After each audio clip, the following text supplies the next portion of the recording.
പിരിയാമെന്ന് ഞങ്ങൾ തീരുമാനിക്കുന്നത് ഞാനും ലാലും കൂടി ഒരുമിച്ച് 205 നമ്പർ റൂമിലിരുന്ന് മയൂര പാർക്കിൻ്റെ 205 റൂമിലിരുന്നിട്ടാണ് തീരുമാനിച്ചിട്ട് ഞാൻ ലാലിനോട് പറഞ്ഞു, ഇത് പരമരഹസ്യമായിരിക്കണം, നമ്മൾ ആരോടും പറയരുത്. പത്രത്തിൽ വന്നതിന് ശേഷമേ നമ്മളിത് ആരോടും പറയാൻ പാടുള്ളൂ, ഭാര്യമാരോട് പോലും പറയണ്ട എന്ന് ഞങ്ങൾ എൻ്റെ വൈഫിനും അറിയില്ല, ലാലിൻ്റെ വൈഫിനും നാൻസിക്കും അറിയില്ല. വാസു സാറിനോട് ഇത് പറയുന്നു. അപ്പോൾ വാസു സാർ അപ്പത്തിൻ്റെ മൂവികളിൽ നിന്ന് എഴുന്നേറ്റ് എന്താ നിങ്ങൾ വീട്ടിത്തരം പറയുന്നത്, അതൊന്നും വേണ്ട, അത് ക്യാൻസൽ ചെയ്യും. ഞാനിപ്പോൾ തന്നെ മനോരമയിൽ വിളിച്ച് പറയാം ആരാ കൊടുത്തിരിക്കുന്നതെന്ന്. പിരിയാൻ തീരുമാനിച്ചാലും പിരിയാൻ സമ്മതിക്കില്ല, പക്ഷേ പിരിയേണ്ടതാണ്, ഞങ്ങളുടെ രണ്ടുപേരുടെയും നല്ലതിനാണ്.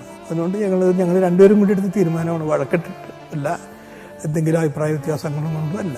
ഇത് നല്ലതിൻ്റെ ഒരു നല്ല തീരുമാനമാണ് എന്ന് ഞങ്ങൾക്ക് ഉറപ്പുള്ളത് കൊണ്ടാണ് ഞങ്ങൾ ഒരുപാട് ആലോചിച്ചിട്ടെടുത്ത തീരുമാനമാണ്.